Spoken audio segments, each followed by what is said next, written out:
천국과 지옥이 있냐 하는데 그거에 대한 대답은 칼로 무 자르듯 갈라지는 그런 천국 지옥이 아니라 각자의 영혼의 진동소에 맞는 영혼들끼리 모인다고 얘기를 합니다. 오히려 죽음을 자꾸 생각해 보면은 자기 삶을 더 귀중하게 매일매일의 삶에 더 충실하게 되는 그런 효과가 있는 거죠. 병원에 내담하는 환자들 중에서 죽음을 너무 무서워하거나 이런 분들도 있나요? 아니면 혹은 죽음 담담하게 받아들이거나 하는 분들? 뭐 대부분 다 두려워하죠. 뭐 자연스러운 오히려 심정이라고 파악이 되고 주변에서 보면은 죽음이 두렵지 않다는 사람들은 꽤 많습니다. 그래요? 말로만. 자기는 뭐 죽음 따윈 전혀 두렵지 않다. 안 이렇게 두려워. 얘기를 하는데 그러다가 실제로 이제 그 본인이나 가족 중에 누가 말기암 진단이라도 받아서 죽음이 이제 그 자기 개인의 눈앞에 닥친 문제가 되면은 그렇게 대범했던 자세가 속절없이 무너진 걸 많이 보게 되죠. 뭐 그런 분들 뭐 폄하 그런 게 아니라 어떻게 보면 이제 솔직한 그 인간적인 모습이기도 합니다. 예. 뭐 대부분 다 그 외면하고 혐오하고 회피하고 부정하는 게 아마 대부분이고 뭐 그게 그럴 수 있겠다 그렇게 생각이 되죠. 그게 뭐 좀 뭐 부자연스럽다고 생각은 안 되고 자연스러운 반응이라고 생각을 하는데 근데 죽음의 실체를 바라보면은 그 누구나 다 겪게 되는 거고 또 예측 불허하기 때문에 또 이 그 심장이 뛰고 호흡을 하는 모든 생명체가 죽음을 다 회피하는 건 뭐 자연스러운 반응이긴 한데 인간은 이성을 가진 유일한 동물이라고도 보통 평가가 되기 때문에 이성을 갖고 있는 상에서는 그런 본능에만 끌려다닐 게 아니라 죽음을 그 닥치기 전에 당하는 죽음이 아니라 맞이하는 죽음 쪽으로 가는 게 중요하죠. 실제로 죽음을 많은 분들이 오해하는 게 죽음을 생각하면 괜히 염세적이 되는 게 아닌가 이렇게 걱정하는 분들이 많은데 전혀 그렇지가 않습니다. 오히려 죽음을 자꾸 생각해 보면은 자기 삶을 더 귀중하게 얼마 안 남지 않은 삶인지도 모른다 이런 생각이 들면서 오히려 더 매일매일의 삶에 더 충실하게 되는 그런 효과가 있는 거죠. 소멸하는 게 아니라는 거죠. 물론 육신은 없어지겠죠. 육신은 썩어서 분해되고 흙으로 돌아가겠지만 육신을 운용하던 그 의식체란 말 전 좋아하는데 육신과 분리되는 의식체 또 영혼은 스피릿, 소울 이런 것들이 그거는 계속 유지가 되는 거기 때문에 그런 데서 오는 어떤 안도감이라고 할 수가 있죠. 근데 그 2014년 2월에 이제 300명이 넘는 아주 명마 있는 과학자들이 미국 애리조나 투싼에 모여서 어떤 선언을 합니다. 18개 조항의 선언인데 과학이 물질주의를 벗어나야 된다. 탈물질주의 선언을 하는데 그 많은 거기에 참여했던 학자들 중에 또 일부가 1년 반 뒤에 2015년 9월이죠. 같은 그 투싼에 모여서 쉽게 얘기하면 의식은 뇌가 만들어내는 게 아니다. 11개 그 조항에 선언을 합니다. 그래서 인간이 죽을 때 무슨 일이 일어나는지 그리고 이걸 알고 이거를 말기 환자, 암 환자를 비롯한 말기 환자가 임종을 그 잘 맞게 자비로운 이 돌봄을 받고 편안한 임종을 맞을 수 있게 하는데 적용을 해야 된다. 그런 선언을 했는데 그 얘기는 그 우리 의식은 뇌와 같은 특정한 곳에 또 특정한 시간에 국한된 게 아니라 죽음 후에도 유지가 된다. 그런 얘기를 한 거죠. 그래서 거기 제가 감명 깊었던 거는 임모털, 영구불멸이라는 뜻이죠. 영구불멸에 뇌에 국한되지 않은 의식이란 말이 그 선언문에 나오는 거죠. 그리고 또 여행이란 말도 나와요. 사랑하는 내 가족이 말기암으로 죽음을 맞고 나서 떠나게 될 여행. 그러니까 영구불멸 여행 이런 말은 과학이라든가 의학에는 사용되지 않는 말이고 그거는 종교라든가 철학 또 문학에 사용되는 용어인데 그런 용어를 이제 과학자들 의사들이 모여서 선언을 했다는 게 굉장히 감명을 받았는데 그런데 선언까지 나오게 된 거죠. 죽음학에서도 그러면 이런 죽고 난 영혼이 가는 곳 뭐 이런 거에 대한 걸 얘기해 주는 부분이 있나요? 아이고 당연하죠. 네. 그거는. 어디로 가나요? 네. 그거는 이제 그 제가 15년째 하고 있는 600회가 넘는 강의 제목 중에서 제일 많이 쓴 게 이제 죽음은 벽인가 문인가 하다가 문인가. 최근에는 한 4, 5년 전부터는 죽음은 소멸인가 옮겨감인가를 많이 쓰고 있는데 옮겨가는 거죠. 뭔가 다른 차원으로. 근데 신비가라고 하는 거는 이제 역사상 유명한 신비가로는 스웨덴의 스웨덴보리라는 인물이 있습니다. 스웨덴보리에 대해 잠깐 얘기 드리면은 이분은 워낙은 이제 스웨덴의 루터교 고위 성직자 집안의 아들로 태어났는데 부모는 얘가 이제 목사로 나길 바랬지만은 부모의 뜻과는 다르게 이제 자연과학자로서 일을 많이 했어요. 이런 책도 내고 광산국에서 일도 하고 국회의원도 했는데 그러다가 57살 되는 해에 어느 날 빛을 보는 이런 일종의 신비 체험을 하고 그걸 하게 되고 나서는 그 뒤로는 모든 활동을 중단하고 자기 책상에 성경책 두 권만 딱 놓고 뭘 했냐면 체외 이탈의 방법을 육신을 빠져나와서 우리가 알고 있는 유체 이탈을 얘기하시는 거죠? 체외 이탈해서 그 천사의 도움을 받고 영계를 계속 드나들면서 자기의 그 영계 탐험한 내용을 27년간 책으로 굉장히 많은 남기게 되죠. 그래서 그 스웨덴보리가 남긴 저서 굉장히 많기 때문에 국제적으로 스웨덴보리 학회도 있고 우리나라에도 한국 스웨덴보리 연구 학회가 있는데 또 스웨덴보리 같은 경우는 스웨덴보리를 칭송한 우리가 알고 있는 서구의 지성들이 굉장히 많아요. 그래요? 예, 그러니까 스위스의 그 정신과에 있었던 칼 구스타프 융이라든가 프랑스의 소설가 발자크 또 뭐 그 굉장히 여러 뭐 토마스 칼라일 같은 영국의 역사학자 굉장히 많은 사람들이 스웨덴보리를 칭송을 했는데 우리가 알고 있는 서양의 지성들이 칭송한 인물이 하는 말을 그냥 황당한 주술가다 하는 얘기다 이렇게 흘려버릴 수는 없는 거죠. 자, 죽음학 연구소 죽음 전문가 정현채 박사님과 함께 이야기를 나누고 있습니다. 일단 그러면 뭐라고 호칭을 좀 불러볼까요? 죽음에 대해서 이제 막 관심 가는 중린이들을 위한 맞춤형 질문을 하나씩 드려보도록 하겠습니다. 먼저 첫 번째, 교수님, 천국과 지옥이 있나요? 네, 그게 제가 그 15년째 강의하면서 많이 받는 질문 중에 하나죠. 이게 되게 우리나라가 아마 질문 문화가, 토의 문화가 별로 없어서 그런지 다 질문할 거리가 있는데 그 되게 수줍어하니까 네. 강의 때는 안 하고 제가 이제 강의 끝나고 나오면 막 뛰어와서 제 옆구리를 찌르면서 이제 하는 천국과 지옥이 있냐 하는데 그거에 대한 대답은 있기도 하고 없기도 하다 이렇게 전 대답을 합니다. 그런 그 딱 갈라지는 너는 착한 일 했으니까 천국 가고 너는 지옥 가라 그게 아니고 판별할 수 없는 게 굉장히 많죠. 제가 이제 그 스틸 라이프라는 그 고독사를 다룬 영화죠. 영국 한 런던 구청에서 일하는 공무원을 주인공인 영화인데 그 공무원은 온갖 고독사 현장을 처리를 합니다. 근데 아주 우직하게 하죠. 보통은 빨리빨리 해주려고 할 텐데 이 공무원은 고인의 아무도 관심이 없는 이 고인의 평소에 종교가 뭐였는지 뭘 좋아했는지 이런 걸 다 알아서 거기에 맞춰서 혼자 조문객으로 나서서 장례를 다 치러줍니다. 다 치러주고 하는데 어떤 역시 고독사한 어떤 남자의 행적을 추적을 하게 되는데 이 남자가 아주 평소 때 행동이 거의 개차반이었어요. 남들이 다 싫어하는. 그러나 알고 봤더니 그 영국과 아르헨티나가 벌린 전쟁이 있었죠. 포클랜드 전쟁. 그 전쟁 때 이 사람은 동료의 목숨을 거의 살신성인하다시피 해서 자기의 목숨을 내놓으면서 동료의 목숨을 구한 적이 있는 거죠. 그럼 이 사람은 착한 사람일까요? 나쁜 사람일까요?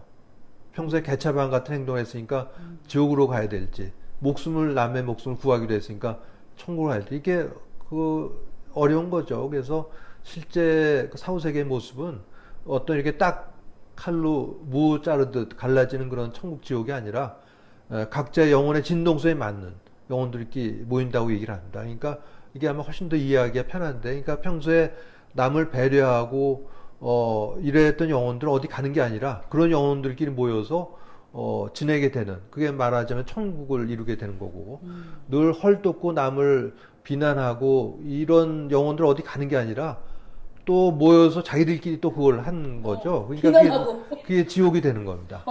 그러니까 그런 굉장히 많은 방들이 성경에도 나온다고 그러는데 굉장히 많은 방들이 있다 얘기를 한다고 하는데 굉장히 많은 그 일종의 스펙트럼으로 이루어지는 그런 이제 사후세계가 있는 거죠. 그러니까 천국 지옥 딱 갈라지는 게 아니라 자기 영혼의 진동수에 맞는 수많은 그런 이제 그 사후세계가 집단 영혼들이 모이는 그런 데가 있다고 얘기가 되고, 근데 신비가들이 주로 전해지는 모습인데, 그래서 이제 그러면은 왜 그 지상에서 삶이 이렇게 힘들잖아요, 사는 게. 맞아요. 사는 거 먹살기도 힘들죠. 힘들고, 왜 이렇게 그러니까 옆에 나쁜 있는 얘기도 사람, 하게 되고. 예, 갈등을 겪고, 그게 이 지상은 우리 사후세계와 달리, 영혼이나 주파수가 맞는 사람끼리 모이기가 어려운 거죠. 육신에 의해서 가려져 있기 때문에. 그래서 서로 다른 영혼의 주파수, 진동수를 갖는, 그 영혼들이 육신에서 가려진 채, 이 갈등도 생기고, 그렇기 때문에 삶이 괴로운 겁니다. 그러나 좋은 점은 그런 걸 통해서 영적인 성장이 훨씬 더 빨라질 수가 있는 거죠. 사후세계는 그런 걸 없이 같은 영혼의 주파수, 진동수를 갖는 영혼들끼리 모이기 때문에 편하고 좋지만은 지상에서 있을 때처럼 그렇게 영적인 성장이 빠르진 않은 거죠. 물론 우리가 죽고 나서도 그런 영적인 성장은 이루어진다고 얘기를 하는데, 네, 그런 점이 있기 때문에 천국과 지옥이 있기도 하고 또 없기도 하다는 그런 뜻이 되겠습니다. 사실 여기서 살기 편하고 나랑 내가 이렇게 얘기하면 탁 알아맞혀주는 친구 하나만 있어도 굉장히 든든해지잖아요. 저는 이 말씀 들으니까 저는 무조건 천국 앞자리 갈 것 같거든요. 그래서 잘 살아야겠다 이런 말씀 들으니까 또 삶의 태도를 다시 고치게 되네요. 자, 두 번째입니다. 아까 스피릿 말씀하셨는데요. 교수님, 네. 귀신이 있나요? 귀신은 있죠, 당연히. 오. 그리고 우리 모두가 어느 순간 귀신이 되는 거죠. 귀신을 이제 영어에서 얘기하는 고스트, 뭐 죽음이라고 하는 게 동서고음을 통해서 공동적으로 일어나는 현상이니까, 귀신이 뭐 동해에만 있는 건 아닐 거고 다 동서양 다 마찬가지죠. 고스트라고 얘기한다면은 우리가 수명을 다해서 육신을 벗어나게 되면 그 순간 이제 귀신이 되는 거죠. 고스트가 돼서. 그러니까 세 가지 그 방향이 있을 겁니다. 가는 길이. 하나는 저쪽 빛의 세계로 지상의 미련을 두지 않고 바로 건너가는 경우가 있을 거고, 또 많은 경우는 자기가 살던 곳, 집이나 자기 직장 이런 데를 좀 머물고 배회를 하다가 어느 정도 근데 다시 이제 결국은 빛의 세계로 가는 경우가 있을 거고, 세 번째가 문제인데 집착을 버리지 못해서 계속 머물러 있는, 그걸 영어는 어스바운드, 또 지방령이라고 하죠. 땅에 묶여 있는. 지방령. 지방령이 우리가 보통 얘기하는 그런 귀신, 우리가 두려움의 대상인 귀신, 아마 그 지방령을 얘기할 수 있을 겁니다. 잘 알려진 티베트 사자에서는 이제 죽음이 임박한 사람 또는 막 죽은 사람한테 제 읽어주는 게 너는 이제 죽었다는 얘기를 꼭 해줍니다. 너는 죽었다. 그렇기 때문에 가족과 재물에 대한 집착에서 벗어나라, 이런 얘기를 끊임없이 해주는 게 티베트 사자에서 얘기를 해줍니다. 그리고 거기서는 그렇기 때문에 막 죽은 사람 앞에서 막 너무 심하게 울고 오열하지 말라는 거죠. 그 울음이 나온 건 자연스러운 얘기겠지만 엉엉 울고 대성통곡하는 거는 한참 시간이 지난 다음에 영혼이 육신을 완전히 벗어나서 그 이후에 하라는 거지, 너무 울고 오열하면은 영혼이 육신을 벗어나기 어렵다는 거죠. 우리 교수님 말씀 들으니까 참 지방령도 보고 무서워 이렇게 하는데, 야, 포기하고 가, 이제 이거 집착을 버려, 이렇게 얘기할 수 있을 것 같고. 거기 또 나온 게 그럼 반려동물은 어떻게 되는가? 네. 반려묘나 반려견도 영혼이 있는가? 있다고 얘기를 합니다. 무지개 다리 건넌다라고 표현을 하잖아요. 그렇죠. 그리고 그래서 이제 반려동물은 이제 대화를 할 수가 없으니까 죽은 사람 영혼한테는 이제 설득을 해서 건너가게 할 수 있지만, 그래서 반려동물 경우 어떻게 하냐면은 빛의 포탄을 만들어준 다음에 공 같은 걸 고기로 던져주면은 반려동물의 영혼이 그걸 따라서 그쪽으로 건너가면서 저쪽 세계로 넘어간다는 거죠. 그렇게까지 얘기를 해줍니다. 주인과 같이 하던 그 놀이, 행복했었던 그걸 따라가는 거군요. 얘기 들으니까 어쨌건 여기서 어울리는 사람들이 나중에 2차원, 다른 차원의 세계로 가도 거기서도 어울려 산다는 거, 굉장히 안심이 되고 더 잘 살아야겠다라는 생각이 듭니다. 자, 또 그럼 다음 질문. 그러면 마지막 질문입니다. 교수님, 육신이 힘든 스스로 생을 끄는 자사자들은 어디로 가나요? 자살하면 안 된다 얘기를 하는 거는 제일 큰 이유가 죽음이 끝이 아니기 때문인데, 그러니까 자살자를 자살로 몰고 갔던 그런 어렵고 난감한 상황이 없어지는 게 아니고 의식이 계속 유지된다고 얘기를 했으니까 그걸 그냥 그대로 끌고 가져가는 거죠. 또 우리가 육체가 있어야만 그 어려운 상황을 해결하기 위해서 당사자하고 뭐 대화도 시도해보고 필요하면 뭐 싸움박질도 하고 할 텐데 어려운 상황 그대로 가져가고 육체는 없어져 버리고 해결도 없어져 버리는 너 난감한 상황에 빠진다 이런 얘기를 해줘야만 효과적인 그 자살 예방 교육이 될 수가 있는 거죠. 자살 문제가 심각하다는 건 다 알고 있을 거예요. 네. 우리나라 최근 통계청 자료에 보면은 우리나라 10대, 20대, 30대 젊은 층의 사망 원인 1위가 자살입니다.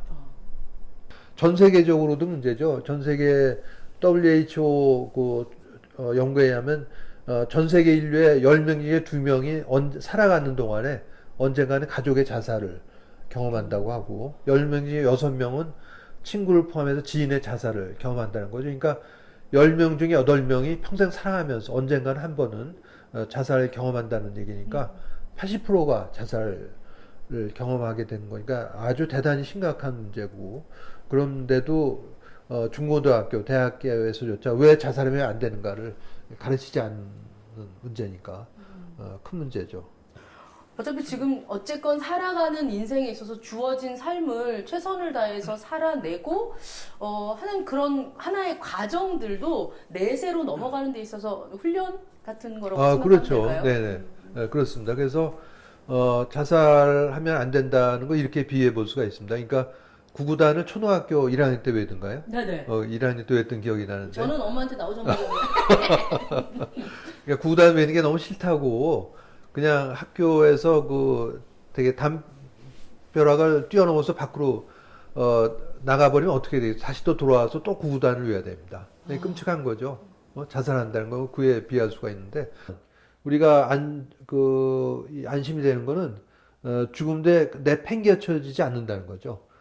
독일의 철학자 하이데커 같은 경우에는 게버루펜 하이튼가에서 내 던져진 존재다 인간이 이렇게 얘기를 했지만 그게 아니고 그 사후세계의 경우에는 그 남을 도와주고 싶어하는 고도로 진화된 영적인 존재들이 있다고 얘기를 합니다. 스피리추얼 엔티티라고 얘기를 하는데 정말 남을 돕고 싶어서 안달이 난 그런 영혼들이 언제든지 도와주려고 하는데 그런 자살자 영혼도 그런 자기의 그 부족함 그런 걸 인식을 하고 간절한 도움을 청하게 되면 그런 그 고도로 진화된 영혼들의 도움을 받아서 그런 난감한 상황에서 빠져나와서 나올 수가 있다고 얘기를 합니다. 근데 그 난감한 상황은 누가 건져내 줄 수가 없다는 거죠. 자기가 만든 그런 상황이기 때문에 반드시 자기가 빠져나와야 되는데 그때 그런 고도로 진화된 영적인 존재의 도움을 받을 수 있다고 얘기를 합니다. 우리가 죽음 뒤에 맞게 되는 사후세계는 자기가 평소에 익숙했던 환경이 펼쳐지게 되죠. 그걸 잘 다룬 게 이제 천국보다 아름다운이라는 영화가 있었는데 주인공이 로빈 윌리엄스 얼마 전에 세상을 떠난 로빈 윌리엄스가 이제 소아과 의사하고 부인은 이제 화가이면서 미술관 큐레이터 그 둘 사이에 두 자녀가 있었는데 교통사고 원에 갑자기 다 죽습니다. 애들 둘을 떠나보내게 되죠. 그리고 4년 반 뒤에 이 로빈 윌리엄스 주인공이 퇴근길에 교통사고 현장을 목격하고 부상자들을 구하러 가다가 뒤에서 과속으로 달려 차에 치여서 죽게 되죠. 그래서 그 주인공이 죽음 뒤에 상황이 펼쳐지게 되는데 그때 어떤 환경이 펼쳐지게 되냐면은 물감으로 색칠된 세계가 펼쳐집니다. 왜냐하면 평소에 부인과 늘 그 미술 작품에 대한 얘기를 했기 때문에 그 색깔로 칠해진 세계가 쫙 펼쳐지는 거죠. 그건 아주 자연스러운 것 같아요. 그 신비가들 영매 또 그 여러 사후 세계를 알 수 있는 방법들을 통해서 공통적으로 전해진 얘기니까. 또 하나는 그 어레이즈라는 영어가 있는데 산불 크는 비행기 조종사예요. 산불 진화하는 비행기로 이제 그 소화액을 뿌리고 하는 그 산불이 나자 이제 비행기를 타고 출동을 했다가 동료가 비행기 엔진에 불이 붙으니까 그걸 구해 주려다가 비행기 폭발로 죽게 되죠. 그러다 깨어났는데 봤더니 역시 평생 해온 산불 진화 현장이 주변에 딱 펼쳐지게 됩니다. 이 말씀 들으니까 왜 우리가 좋은 데를 가고 좋은 얘기들을 듣고 좋은 것들을 많이 봐야 하는지 인풋이 얼마나 중요한지를 또 다시 느끼는 그런 말씀이 아닌가 하는 생각이 듭니다. 교수님께서 굉장히 열심히 설파를 해주시고 쉽게 이렇게 말씀을 해주셔서 20년 시간 동안 혼자 외롭고 고독하게 싸워오셨지만 이렇게 많은 사람들이 이해하기 편하게 연구를 해주셔서 대단히 감사하다는 생각 듭니다. 그래서 그런지 죽음에 대한 이야기가 예전에 비해서는 좀 수월하게 나오기도 하거든요. 젊은 사람들은 이렇게 타투 같은 걸로 메멘토 모리 이렇게 죽음을 기억하라 이런 것들도 많이 하는데 우리가 일상에서 시도해 볼 수 있는 그런 죽음을 공부하는 방법 이런 것들이 있을까요? 그건 많이 있죠. 요새는 뭐 정보가 너무 많아서 내 탈이니까 제일 중요한 건 아마 이 가족을 중심으로 해서 이런데 이렇게 식탁에서 이런 죽음에 대한 대화를 시작을 해나가는 게 가장 중요한 게 아닐까. 매일매일 꾸준하고 진득하게 공부를 해나가는 게 제일 중요하다고 보는 거죠. 그러니까 내가 언제 죽을지 모르니까 배우자, 자식들한테 하나라도 더 잘하고 출근할 때 사실은 출근하면서 오늘 내가 퇴근해서 집에 온다는 보장이 없습니다. 그 사이에 무슨 일이 일어날지, 교통사고를 당할지, 지나가다가 공사장에서 날아온 벽돌에 맞아서 내가 갑자기 죽게 될지, 맨홀에 빠져서 어떻게 될지 전혀 알 수가 없는 거죠. 또 가다가 멀쩡하게 그 차가 인도로 뛰어들어서 갈 수도 있는 거고, 알 수가 없는 일이기 때문에, 정말 출근할 때 배우자, 자식한테 말 한마디라도 더 잘해주고, 이렇게 되는 게 바로 이제 죽음을 공부하면서 생길 수 있는 변화라고 얘기 드릴 수 있는 거죠. 네. 정현철 박사님은 본인의 죽음에 대해서 어떻게 준비하고 계신지요? 네, 그거를 질문을 받으면 상당히 좀 곤혹스러운 게 제가 3년 전에 썼던 우리는 왜 죽음을 두려워할 필요 없는가 그 책에 제가 그거를 한 10페이지를 썼거든요. 이런 죽음을 준비하고 있다. 근데 그 10쪽을 다 한꺼번에 얘기하려면 제가 기억도 안 나고 얘기하기 어려워서 상당히 고민스러운데 그러나 이제 요약해서 얘기하면 이거죠. 그러니까 제가 얘기하면 우리가 삶을 지구별 학교에서 공부하는 거에 비유할 수도 있고 또 한편으로는 놀이터에서 노는 거라고 비유할 수도 있겠어요. 그러니까 놀이터에서 시간 돌아왔으면 이제 가야 되죠. 갈 시간이 됐는데 계속 놀겠다고 징징거리고 있으면 다음 소풍객이 못 들어옵니다. 다음 그 손님들이 들어와야 될 거 아니에요. 다음 손님이 바로 아직 태어나지 않은 우리 후손들이라고 할 수가 있겠는데 또 놀이터 갈 때는 깨끗하게 가야지 거기 또 놀이기구에다 자기 이름 새겨놓고 왔다 간다 이러면 얼마나 지저분하고 보기 싫어요. 그게 현재 왔다. 네, 그 자기 공덕비 세우는 사람도 있다고 그래. 자기가 자기 공덕비 세우는 사람도 있다고 그러는데 그건 아주 꼴불견이죠. 그런 거 하지 말고 깨끗하게 해놓고 찌꺼기 다 치우고 깨끗하게 해서 그 후손들이 잘 놀 수 있게 해주고 가는 게 이 준비라고 생각을 합니다. 그래서 그 유언장 쓰고 사전 연명 의료 의향서 또 있는 물건 다 정리하고 이런 것들 기본이 돼 있고 이제 북촌 같은 데 한번 공간을 좀 빌려서 거기에 이제 아침 10시부터 저녁 6시까지 그래서 누구나 시간 되는 사람 들려서 동영상 좀 틀어놓고 제가 죽음학 강의라든가 인터뷰하는 거 한두 군데 틀어놓고 차 한 잔 마실 수 있고 제가 바르는 건 이제 곡차 와인 같은 거 좀 잘 준비해 놓고 안주 할 수 있게 잘 해놔서 와서 보고 들러서 와인 한 잔 하고 좀 머물고 가고 저도 저 나름대로 신고식을 해야 되니까 갑자기 가버리는 거는 예의가 아니라고 생각이 돼서 그렇게 생각 중입니다. 죽음과 사후의 세계를 믿건 안 믿건을 떠나서 일단 이 얘기를 듣고 나니까 저는 사후 세계가 있다고 생각을 하고 그러면 내 멤버들과 같이 모이려면 더 잘 살아야겠다. 그리고 지금 이 사회를 위해서 내가 무엇인가 더 좋은 시대를 만들기 위해 무엇을 노력할까 고민을 계속 하겠다라는 생각이 듭니다. 오늘 정말 귀한 얘기 해주셔서 감사합니다. 정현철 박사님, 오늘 정인치 박사님과 함께 했습니다. 옛날 로마에서는 원정에서 승리를 거두고 개선하는 장군이 시가 행진을 할 때 노예를 시켜 뒤에서 큰 소리로 이 말을 외치겠다고 합니다. 메멘토 모리! 네, 너무 우쭐대지 마라. 너도 언젠가 죽으니 겸손하게 행동하라. 라는 의미에서 생겨난 풍습이라고 하네요. 누구도 피할 수 없고 아무도 대신해 줄 수 없는 죽음. 더 잘 살기 위해서 죽음에 대한 성찰은 반드시 필요하다고 생각합니다. 자기 인생의 철학자들을 만나서 함께 공부해보는 인생 나눔 교실 모두의 공부방. 오늘은 제주에서 죽음학 교육의 대가이신 정현채 박사님 모시고 재밌는 얘기 들어봤습니다. 정현채 박사님의 이야기가 궁금하신 분은요, 여기 정현채 박사님의 책 참고해 주시기 바랍니다. 이번 공부가 마음에 드셨다면 댓글과 구독, 좋아요 부탁드립니다. 저희는 다음 시간에 또 찾아오겠습니다. 여러분 고맙습니다.